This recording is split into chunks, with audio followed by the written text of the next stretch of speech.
കാരണമെന്തെന്നറിയാതെ കൊല്ലപ്പെട്ട 15 ലക്ഷത്തോളം നിരപരാധികളുടെ ആത്മാക്കൾ അലയുന്ന കൊലക്കളം. അവിടെ നിന്നും പുറത്തിറങ്ങിയതിന്റെ ആശ്വാസത്തിൽ നടക്കുകയാണ് ഞാൻ. 4 വർഷക്കാലം ഈ വേലിക്കെട്ടിനുള്ളിൽ യഥാർത്ഥ നരകമായിരുന്നു. വെടിയൊച്ചയും ദീനരോദനങ്ങളും ഞരക്കങ്ങളും മാത്രം ഉയർന്നു കേട്ടിരുന്ന ഒരു സ്ഥലം. തങ്ങൾക്ക് അനഭിമതരായ എല്ലാവരെയും അതിക്രൂരമായി കൊന്നു തീർക്കുക എന്ന എളുപ്പമാർഗം നാസി ഭരണകൂടം പരീക്ഷിച്ച ഒരിടം. ചിലയിടത്ത് കാവൽക്കാരുടെ ബോംബ് ഷെൽട്ടർ. ഇത് ഇലക്ട്രിക് മുള്ളുവേലിയാണ്. അങ്ങകലെ ഗാർഡ് ഹൗസ്. ഓഷ്വിറ്റ്സ് 2 എന്നറിയപ്പെടുന്ന ബെർക്കനൌ ക്യാമ്പിന്റെ മെയിൻ ഗേറ്റും അവിടെയാണ്. ഇങ്ങനെയൊരു സ്ഥലം ലോകത്ത് വേറെയില്ല. 15 ലക്ഷത്തോളം പേരെ കൂട്ടക്കുരുതി ചെയ്ത ഒരിടം. ഗാർഡ് ഹൗസിലെ കമാന വഴി ഗേറ്റ് ഓഫ് ഡെത്ത് എന്നാണ് അറിയപ്പെടുന്നത്. ഈ കവാടം കടന്ന് അകത്തേക്ക് പോയ വളരെ കുറച്ചുപേർ മാത്രമേ ജീവനോടെ പുറത്തു കടന്നിട്ടുള്ളൂ. ഇവിടം കടക്കുമ്പോൾ തന്നെ ആൾ മരിച്ചെന്ന് കണക്കാക്കാം. അതാണ് ഗേറ്റ് ഓഫ് ഡെത്ത് എന്ന് പേര് വരാൻ കാരണം. എത്രയോ സിനിമകളിൽ കണ്ട കവാടമാണ്. ദിവസവും എത്രയോ തീവണ്ടികൾ ഇതിലൂടെ അകത്തേക്ക് കടന്നുപോയി. ആ വണ്ടികളിൽ എത്തിയവരെയെല്ലാം ദിവസവും കൊന്നു തീർത്തു. ഈ കയറിപ്പോകുന്നവരും ഇറങ്ങി വരുന്നവരുമെല്ലാം സന്ദർശകരാണ്. ഇതുപോലെ ആയിരങ്ങൾ പണ്ട് ഇതിലൂടെ കയറിപ്പോയി. ശരാശരി 1000 പേരെയാണ് ഓരോ ദിവസവും ഈ ക്യാമ്പിൽ കൊന്ന് കത്തിച്ചു കളഞ്ഞത്. വർഷത്തിലെല്ലാ ദിവസവും രാവും പകലും ഈ പ്രദേശത്തു നിന്നും പുകച്ചുരുളുകൾ ഉയർന്നുകൊണ്ടിരുന്നു. മനുഷ്യമാംസം കരിയുന്ന ഗന്ധമായിരുന്നു 5 വർഷത്തോളം ഇവിടെയെങ്ങും. 4 വർഷം കൊണ്ട് ഏതാണ്ട് 15 ലക്ഷം പേരെ കൊന്നു എന്നാണ് കണക്ക്. ക്യാമ്പിന്റെ മേധാവിയായിരുന്ന റുഡോൾഫ് ഹോസ് പറഞ്ഞതാകട്ടെ തങ്ങൾ 30 ലക്ഷം പേരെ കൊന്നുവെന്നാണ്.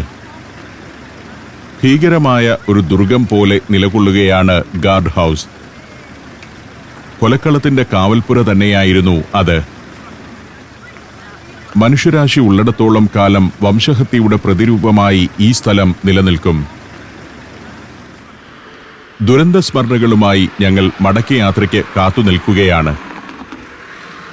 മരവിച്ച മനസ്സുമായാണ് എല്ലാവരും നിൽക്കുന്നത്. ഞങ്ങളെ ഇവിടെ കൊണ്ടുവന്നിറക്കിയ വാഹനവുമായി ഡ്രൈവർ അപ്പൂപ്പൻ വന്നു. പല വഴിക്ക് പോയിരുന്നവരെല്ലാം വന്നു ചേർന്നിരുന്നു. ഇനി മടക്കയാത്രയാണ്. ഈ അപ്പൂപ്പനൊക്കെ ഓരോ ദിവസവും ചരിത്രത്തിന്റെ കറുത്ത അധ്യായങ്ങളുള്ള മണ്ണിലേക്ക് ടൂറിസ്റ്റുകളുമായി വരികയാണ്. യുദ്ധത്തിന്റെ ഗതി ജർമ്മനിക്കെതിരായപ്പോൾ 1945 ജനുവരിയിൽ ജർമ്മൻ സൈന്യവും അർദ്ധസൈനിക വിഭാഗമായ SS-ലെ ഉദ്യോഗസ്ഥരും ഓഷ്വിറ്റ്സ് വിടാൻ തുടങ്ങിയിരുന്നുവെന്നാണ് രേഖകൾ. അതിനു മുൻപേ തന്നെ ഇവിടുത്തെ ക്യാമ്പിൽ നടമാടുന്ന ക്രൂരതകളെക്കുറിച്ച് പുറം ലോകം അറിഞ്ഞുകഴിഞ്ഞിരുന്നു. ബ്രിട്ടീഷ് കൊളംബിയൻ യൂണിവേഴ്സിറ്റി പ്രൊഫസറായിരുന്ന റുഡോൾഫ് വെർബയും സ്ലൊവാക്യൻ ജൂതൻ ആൽഫ്രഡ് വെസ്ലറും ക്യാമ്പിൽ നിന്ന് രക്ഷപ്പെട്ടതോടെയായിരുന്നു അത്. 1945 ജനുവരി 27-ന് സോവിയറ്റ് ചെമ്പടയുടെ 32ാം റൈഫിൾ ഡിവിഷൻ ഓഷ്വിറ്റ്സിലേക്ക് മാർച്ച് ചെയ്തെത്തി. അപ്പോഴേക്കും ഓഷ്വിറ്റ്സ് 1, ബെർക്കനൌ ക്യാമ്പുകൾ നാസികൾ ഉപേക്ഷിച്ച മട്ടിലായിരുന്നു. അവസാന ഘട്ടത്തിൽ കൊന്നു തീർക്കാനാവാത്ത 60,000-ഓളം തടവുകാരെ അവർ 35 മൈൽ അകലെയുള്ള ഒരു പ്രദേശത്തേക്ക് നടത്തിക്കൊണ്ടുപോയി. തീർത്തും അവശരായിരുന്നു തടവുകാർ. ആ ദീർഘനടത്തത്തിനിടെ 15,000 ആളുകൾ കൊല്ലപ്പെട്ടു. ശേഷിച്ചവരെ ട്രെയിനുകളിൽ കുത്തിനിറച്ച് മറ്റു ക്യാമ്പുകളിലേക്ക് കൊണ്ടുപോവുകയും ചെയ്തു. സോവിയറ്റ് ചെമ്പട ഓഷ്വിറ്റ്സിലെ കോൺസെൻട്രേഷൻ ക്യാമ്പിലെത്തുമ്പോൾ അവിടെ മരണാസന്നരായി 7,500 തടവുകാരാണ് ഉണ്ടായിരുന്നത്. ലോകം ഇന്നേ വരെ കണ്ടിട്ടുള്ളതിൽ വെച്ച് ഏറ്റവും വലിയ കൂട്ടക്കൊലയ്ക്കുള്ള സംവിധാനമൊരുക്കിയ ഓഷ്വിറ്റ്സ് കമാൻഡർ റുഡോൾഫ് ഹോസ് 1946 മാർച്ചിലാണ് ബ്രിട്ടീഷ് പടയുടെ പിടിയിലായത്. ഒരു ഗ്രാമത്തിൽ ഫ്രാൻസ്ലാങ് എന്ന പേരിൽ തോട്ടക്കാരനായി കഴിഞ്ഞുകൂടുകയായിരുന്നു അയാൾ. തങ്ങളുടെ മകനെ ഭീകരപീഡനത്തിനിരയാക്കിയേക്കുമെന്ന് ഭയന്ന് ഹോസിന്റെ ഭാര്യയാണ് അയാൾ എവിടെയാണെന്നുള്ള വിവരം ബ്രിട്ടീഷ് സൈനികരോട് വെളിപ്പെടുത്തിയത്. പക്ഷേ ഹോസ് താൻ ഫ്രാൻസ് ലാങ് എന്ന തോട്ടക്കാരനാണെന്ന നിലപാടിൽ ഉറച്ചുനിന്നു. ബ്രിട്ടീഷ് സൈനികർ മർദ്ദനം തുടങ്ങിയതോടെയാണ് താൻ ഹോസ് തന്നെയാണെന്ന് അയാൾ സമ്മതിച്ചത്. തുടർന്ന് ന്യൂറംബർഗിൽ നടന്ന വിചാരണയ്ക്കിടെ ഹോസ് പറഞ്ഞ കാര്യങ്ങൾ ഞെട്ടിക്കുന്നതായിരുന്നു. 2000 തടവുകാരെ കൊല്ലാൻ തങ്ങൾക്ക് 3 മുതൽ 15 മിനിറ്റ് വരെ മാത്രമേ ആവശ്യമുള്ളൂ എന്ന് ഹോസ് വെളിപ്പെടുത്തി. ഗ്യാസ് ചേംബറിൽ നിന്നുള്ള അലർച്ച നിലയ്ക്കുമ്പോൾ എല്ലാവരും മരിച്ചതായി തങ്ങൾ മനസ്സിലാക്കിയെന്നും തുടർന്ന് ചേംബർ തുറന്ന് മൃതദേഹങ്ങൾ കത്തിച്ചു കളഞ്ഞുവെന്നും അയാൾ പറഞ്ഞു. 1947 ഏപ്രിൽ 2 ലോകം കണ്ട ഏറ്റവും വലിയ കൊലയാളികളിൽ ഒരാളായ റുഡോൾഫ് ഹോസിനെ ഓഷ്വിറ്റ്സിൽ വെച്ച് തൂക്കിക്കൊല്ലുകയും ചെയ്തു. കൊടിയ ദുരന്തത്തിന്റെ സ്മരണകളിലൂടെയാണ് ഞാനും വാഹനത്തിലെ മറ്റു യാത്രികരും മടങ്ങുന്നത്. ഡ്രൈവർ അപ്പൂപ്പനാകട്ടെ എല്ലാ ദിവസവും സഞ്ചാരികളുമായി ഈ വഴി കടന്നു പോകുന്നയാളാണ്. രാത്രി 7:30 വണ്ടി ക്രാക്കോവിന്റെ ഓൾഡ് ടൗണിലെത്തി. ഞാൻ അതിൽ നിന്നും ഇറങ്ങി നടന്നു. ചരിത്രപ്രസിദ്ധമായ മാർക്കറ്റ് സ്ക്വയറിലേക്ക് നീണ്ടുകിടക്കുന്ന കല്ല് വിരിച്ച പാത. അത് രാത്രി വെളിച്ചത്തിൽ തിളങ്ങുന്നു. ഇങ്ങനെയുള്ള നഗരങ്ങൾ ചരിത്രത്തിന്റെ പ്രൗഢിയോടെ തലയുയർത്തി നിൽക്കുമ്പോഴും എന്തെല്ലാം ദുരന്തങ്ങൾ കണ്ടിരിക്കുന്നു. ഈ ഓരോ കെട്ടിടവും എന്തെന്ത് യാതനകളും വേദനകളും കണ്ണീരും കഥനവും കണ്ടതാണ്. എത്രയെത്ര ആളുകളുടെ ജീവിതവും മരണവും കണ്ടതാണ്. നമ്മൾ മലയാളികൾ അനുഭവങ്ങളിൽ ദരിദ്രരാണ്. ജീവിതത്തിന്റെ തീവ്രമായ ഒരു അനുഭവങ്ങളിലൂടെയും കടന്നു വന്നിട്ടില്ലാത്തവർ. അതുകൊണ്ടാണ് പലപ്പോഴും നമ്മുടെ ചർച്ചകളും തീരുമാനങ്ങളുമൊക്കെ അപക്വമായി പോകുന്നത്. ഇവിടെയെല്ലാമുള്ള ആളുകൾ കടന്നുവന്ന ജീവിതാനുഭവങ്ങൾ അവരുടെ തുടർന്നുള്ള പ്രവൃത്തികളിൽ പ്രതിഫലിക്കുന്നുണ്ട്. ഞാൻ നടന്ന് മാർക്കറ്റ് സ്ക്വയറിലേക്കെത്തി. ചത്തുരമധ്യത്തിൽ ക്ലോത്ത് ഹാൾ എന്ന കെട്ടിടം പ്രകാശത്തിൽ കുളിച്ചു നിൽക്കുന്നു. സെയിന്റ് വോയ്സിഷ് ചർച്ച് എന്ന ചെറിയ ദേവാലയമാണ് ഒരു മൂലയ്ക്ക്. അത് ചത്തുരത്തിന്റെ തെക്കുകിഴക്കേ കോണിൽ അങ്ങനെ നിൽക്കുന്നു. കുതിരവണ്ടിക്കാർ ഇപ്പോഴും ഇവിടെയുണ്ട്. കൽവഴികളിലൂടെ കുടമണികൾ കിലുക്കി കാൽപ്പനിക ഭാവത്തോടെ അവ കടന്നുപോകുന്നു. തൊപ്പിയണിഞ്ഞ കുതിരക്കാരികൾ. എല്ലാ കുതിരവണ്ടികളും ലൈറ്റപ്പ് ചെയ്ത് സ്ക്വയറിന്റെ ഓരത്തങ്ങനെ നിൽക്കുന്നത് കാണാൻ പ്രത്യേക ഭംഗിയാണ്. വലിയൊരു പ്രദേശം മുഴുവൻ കുതിരവണ്ടികളാണ്. അതിന്റെ ലൈറ്റപ്പ് ടെക്നോളജി തന്നെ ഗംഭീരം. ബൾബുകൾ കാണുന്നില്ല. ഇവിടെ കെട്ടിടമായാലും കുതിരവണ്ടിയായാലും അതിനെല്ലാം ഒരു പ്രൗഢിയും കലാപൂർണതയുമുണ്ട്.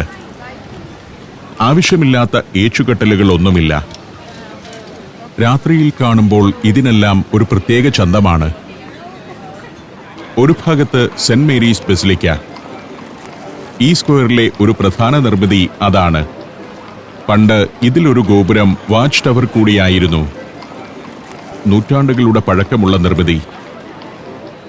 സ്ക്വയറിന്റെ ഓരങ്ങളിൽ ഓപ്പൺ റെസ്റ്റോറന്റുകളാണ്. എല്ലാ കുടകളുടെ ചുവട്ടിലും തീ കത്തുന്നുണ്ട്.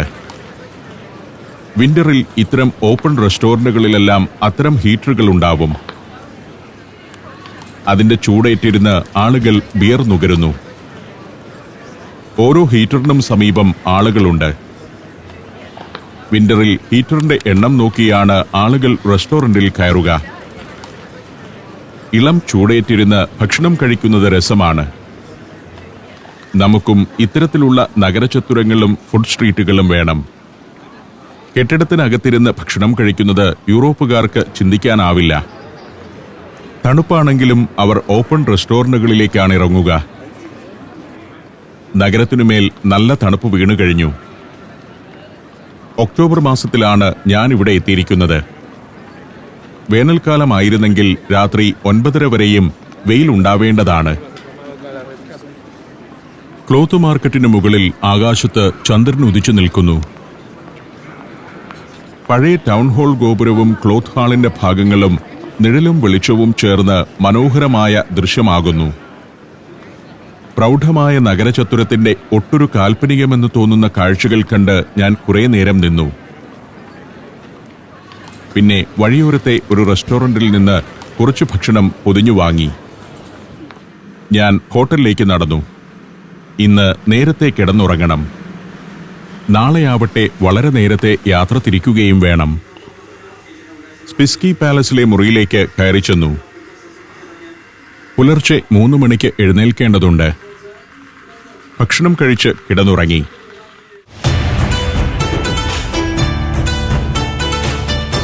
സഞ്ചാരത്തോടൊപ്പം യാത്രകൾ നടത്താൻ ഇതാ നിങ്ങൾക്കും അവസരം.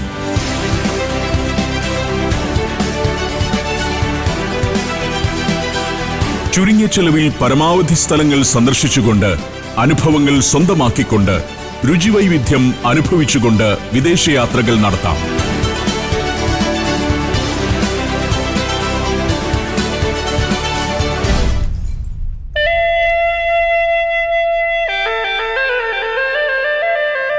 Thrilling Thailand. തായ്ലാൻഡിലെ Bangkok, Pattaya, tiger zoo, coral island, Nong Nooch gardens, marine park, safari world, പുരാതന സിയം പട്ടണം, ഇന്ദിര മാർക്കറ്റ് തുടങ്ങിയ ഡെസ്റ്റിനേഷനുകൾ, പ്രശസ്തമായ Alcazar show, floating market, beach വിനോദങ്ങൾ, ബോട്ട് റൈഡ്, സ്പീഡ് ബോട്ട് യാത്ര എന്നിവയെല്ലാം ആസ്വദിക്കാം. ഫുഡ് സ്ട്രീറ്റുകളും നൈറ്റ് മാർക്കറ്റുകളും സന്ദർശിക്കാം. തായ്ലാൻഡിൽ 4 പകലും 3 രാത്രിയും.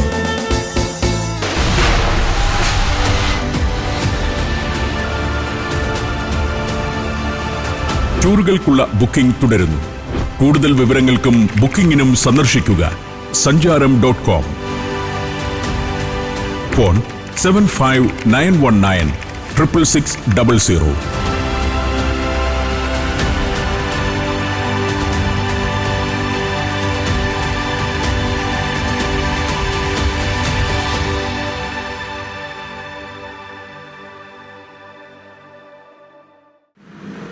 പിറ്റേന്ന് അതിരാവിലെ തന്നെ ഉണർന്നു. 3:30 ആയപ്പോഴേക്കും മുറിയിൽ നിന്നും പുറത്തിറങ്ങി. ഈ അവിടെയുള്ള ഒരു പെട്ടിയിലിട്ടാൽ മതിയെന്ന് പറഞ്ഞിരുന്നു റിസപ്ഷനിസ്റ്റ്. മാർക്കറ്റ് സ്ക്വയറിലേക്ക് എത്തുമ്പോൾ നല്ല തണുപ്പാണ് ഇവിടെ. ഇവിടെ ഒരു ടാക്സിക്കാരൻ എന്നെ കാത്തു നിൽക്കുമെന്ന് പറഞ്ഞിരുന്നു. ഇദ്ദേഹമാണത്. കാർ ഒരു വശത്ത് പാർക്ക് ചെയ്തിട്ടിട്ടുണ്ട്. എന്നെ എയർപോർട്ടിലേക്ക് കൊണ്ടുപോകാൻ വന്നിരിക്കുന്നതാണ് ഡ്രൈവർ. ഈ പുലർക്കാലത്ത് ക്രാക്കോവിനോട് വിട പറയുകയാണ്. ഹോട്ടൽ റിസപ്ഷനിസ്റ്റാണ് വാഹനവും ഡ്രൈവറെയുമെല്ലാം ഏർപ്പെടുത്തിയത്. ഞാൻ മാത്രമേ ഉള്ളൂ വാഹനത്തിൽ. 3:30 ടാക്സിക്കാരൻ വരുമോ എന്ന് എനിക്കൊരു ആശങ്കയുണ്ടായിരുന്നു. പക്ഷേ അയാൾ കൃത്യസമയത്തു തന്നെ എത്തി. ഇനി പുറപ്പെടുകയാണ്. സ്ക്വയറിന്റെ മറ്റു ഭാഗത്തും ഈ സമയത്ത് ടാക്സികൾ ഉണ്ടെന്ന് കണ്ടു. ടാക്സിയെ ചൊല്ലി വലിയ ആശങ്കപ്പെടേണ്ടിയിരുന്നില്ല എന്ന് മനസ്സിലായി. ജോൺ പോൾ II ഇന്റർനാഷണൽ എയർപോർട്ടിലേക്കാണ് പോകേണ്ടത്. അവിടെ നിന്ന് ബെർലിനിലേക്കും പോകണം. രാവിലെ 6 മണിക്കാണ് ഫ്ലൈറ്റ്. പക്ഷേ 4 മണിക്കെങ്കിലും എയർപോർട്ടിൽ ചെക്ക് ഇൻ ചെയ്യണം. സിറ്റി സെന്ററിൽ നിന്നും 16 കിലോമീറ്റർ അകലെയാണ് എയർപോർട്ട്. ജോൺ പോൾ II എയർപോർട്ടിലേക്ക് വണ്ടിയെത്തി. അടുത്ത കാലത്ത് നവീകരിച്ച ഒരു ഇന്റർനാഷണൽ എയർപോർട്ടാണിത്. 2003 മുതലാണ് ഇവിടെ നിന്നും ബജറ്റ് എയർലൈനുകൾ സർവീസ് തുടങ്ങിയത്. എയർപോർട്ടിന് മുന്നിൽ ഞാൻ കാറിൽ നിന്നിറങ്ങി. ടാക്സിക്കാരന് ഞാൻ പണം മുൻകൂട്ടി നൽകിയതാണോ എന്നൊരു സംശയമുണ്ടായിരുന്നു. റെസിപ്റ്റ് കണ്ടതോടെ വിശ്വാസമായി. എയർപോർട്ടിനകത്തേക്ക് കയറി ചെന്നു. ഒരു ചെറിയ അബദ്ധം പറ്റിയിരിക്കുന്നു. ഓൺലൈനായി ചെക്ക് ഇൻ ചെയ്യുന്നതായിരുന്നു ലാഭകരം. കൗണ്ടറിൽ ചെന്ന് ചെക്ക് ഇൻ ചെയ്താൽ 2000 രൂപ കൂടുതൽ നൽകണം. ഏതായാലും ആ തുക നൽകി ബോർഡിംഗ് പാസ് വാങ്ങി. പിന്നെ കാത്തിരിപ്പായി. 6 മണിക്ക് ഫ്ലൈറ്റുള്ളൂ. സമയം പരമാവധി ലാഭിക്കാനാണ് ഞാനിങ്ങനെ അതിരാവിലെയും രാത്രിയിലുമെല്ലാമുള്ള ഫ്ലൈറ്റുകൾ തിരഞ്ഞെടുക്കുന്നത്. രാത്രിയിൽ യാത്ര ചെയ്യുകയും പകൽ സമയത്ത് കാഴ്ചകൾ ചിത്രീകരിക്കുകയും ചെയ്താലേ 4-5 ദിവസം കൊണ്ട് 1 മാസം സംപ്രേഷണം ചെയ്യാനുള്ള ദൃശ്യങ്ങൾ ലഭിക്കൂ. സമയവുമായുള്ള പോരാട്ടം തന്നെയാണ് നടക്കുന്നത്. കൃത്യമായ ടൈം മാനേജ്മെന്റ് വേണം. രാജ്യങ്ങളിൽ നിന്നും രാജ്യങ്ങളിലേക്കും നഗരങ്ങളിൽ നിന്ന് നഗരങ്ങളിലേക്കും സമയം തെല്ലും കളയാതെ പോകണം. പകൽ ഷൂട്ടിങ്ങും രാത്രിയിൽ യാത്രകളും ആവുമ്പോൾ ആകെ തളർന്നു പോകും. റയാൻ എയറിന്റെ വിമാനത്തിലേക്കു കയറാൻ എയറോ ബ്രിഡ്ജൊന്നുമില്ല.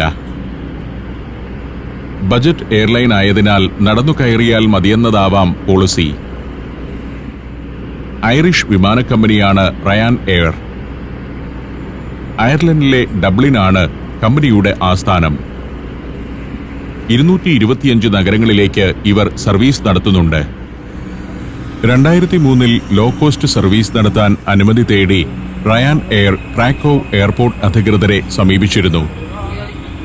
പക്ഷേ ഉയർന്ന ലാൻഡിംഗ് ഫീസാണ് അവർ ആവശ്യപ്പെട്ടത്. തുടർന്ന് ക്രാക്കോവ് നഗരഭരണകൂടം എയർപോർട്ട് അതോറിറ്റിക്ക് മേൽ സമ്മർദ്ദം ചെലുത്തിയാണ് ലാൻഡിംഗ് ഫീസ് കുറച്ചത്. 24A ആണ് എന്റെ സീറ്റ്.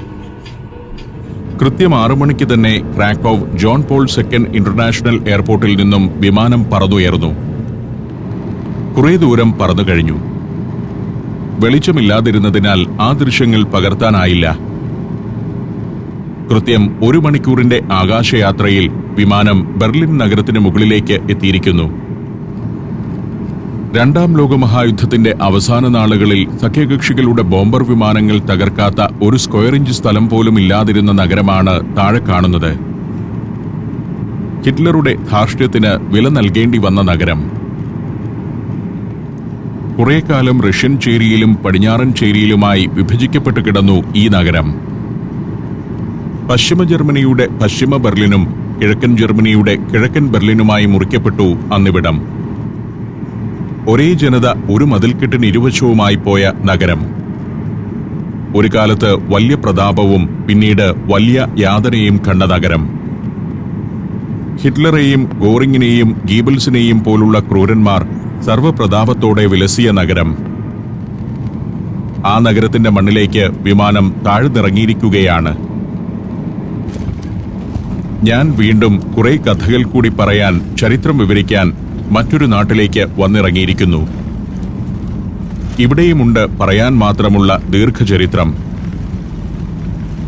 Berlin ടെഗൽ international എയർപോർട്ടാണിത്. ജർമ്മനിയുടെ തലസ്ഥാനത്തെ പ്രധാന എയർപോർട്ട്. രാജ്യത്തെ ഏറ്റവും തിരക്കേറിയ 4ാമത്തെ വിമാനത്താവളമാണിത്. ബെർലിൻ നഗരപരിധിയിൽ വരുന്ന ടെഗൽ എന്ന ബറോയിലാണ് എയർപോർട്ടിന്റെ സ്ഥാനം. 1ഉം 2ഉം ലോകമഹായുദ്ധങ്ങളുടെ കാലത്ത് മിലിറ്ററി ട്രെയിനിംഗ് ഏരിയയായിരുന്ന സ്ഥലത്താണ് 1948 ഈ വിമാനത്താവളം നിലവിൽ വന്നത്. യുദ്ധാനന്തരം സഖ്യകക്ഷികൾ പങ്കിട്ടെടുത്ത ബെർലിനിൽ ഫ്രാൻസിന്റെ നിയന്ത്രണത്തിലുള്ള ഭാഗത്തായിരുന്നു ഈ എയർപോർട്ട്. അതുകൊണ്ട് തന്നെ അമേരിക്കൻ സഹായത്തോടെ ഇതിന്റെ വികസനം ത്വരിതഗതിയിലായിരുന്നു. വിമാനത്തിൽ നിന്നിറങ്ങി ബസിൽ വേണം എയർപോർട്ട് ടെർമിനലിലേക്ക് പോകാൻ. ബജറ്റ് എയർലൈൻ ആയതിനാലാവാം. റയാൻ എയറിന്റെ വേറെയും വിമാനങ്ങൾ ഇവിടെ കിടപ്പുണ്ട്. ഞങ്ങൾ ബസിൽ എയർപോർട്ട് ടെർമിനലിലേക്ക് നീങ്ങി. കുറച്ചു ദൂരെയാണ് ബിൽഡിംഗ്. ബസിൽ നിന്നിറങ്ങി ടെർമിനൽ ബിൽഡിംഗിലേക്ക് നടന്നു. ഒട്ടേറെ യാതനകൾ സഹിച്ച ഒരു നഗരത്തിലേക്കാണ് വന്നിറങ്ങിയിരിക്കുന്നത്. 2ാം ലോകമഹായുദ്ധാനന്തരം സഖ്യകക്ഷികൾ വീതിച്ചെടുക്കുമ്പോൾ അവർ തന്നെ നടത്തിയ ബോംബാക്രമണങ്ങളിൽ ആകെ തകർന്നടിഞ്ഞു കിടക്കുകയായിരുന്നു ബെർലിൻ. അവർ നഗരത്തെ 4 ഖണ്ഡങ്ങളായി വിഭജിച്ചു. ഓരോ ഭാഗവും Soviet union, Britain, US, France എന്നിവരുടെ കൈവശമായി. 4 രാജ്യങ്ങളും അംഗങ്ങളായിരുന്ന സംയുക്ത കൗൺസിലാണ് നഗരത്തിന്റെ ഭരണം നടത്തിയിരുന്നത്. പക്ഷേ സോവിയറ്റ് യൂണിയനും പാശ്ചാത്യ സഖ്യകക്ഷികളുമായുള്ള ബന്ധം ഉലഞ്ഞതോടെ ബെർലിൻ കൂടുതൽ ദുരിതത്തിലായി. ആ കഥയോർത്തുകൊണ്ടാണ് ഞാൻ നടക്കുന്നത്. നഗരത്തിന്റെ കൂടുതൽ ഭാഗവും സോവിയറ്റ് അധീനതയിലായിരുന്നു. ഇവിടെ കുറെ ടാക്സികൾ കിടപ്പുണ്ട്. നേരം പുലരുന്നതേയുള്ളൂ. ഒരു ടാക്സി പിടിച്ചു. സിറ്റി സെന്ററിൽ തന്നെയുള്ള ഒരു ഹോട്ടലിൽ മുറി ബുക്ക് ചെയ്തിട്ടുണ്ട്. നല്ല ഹോട്ടലുകളിലെല്ലാം 12 മണിക്ക് ശേഷമേ ചെക്ക് ഇൻ ചെയ്യാനാവൂ. എങ്കിലും ബാഗും മറ്റും അവിടെ കൊണ്ടുചെന്ന് വെക്കാമെന്ന സൗകര്യം കിട്ടും.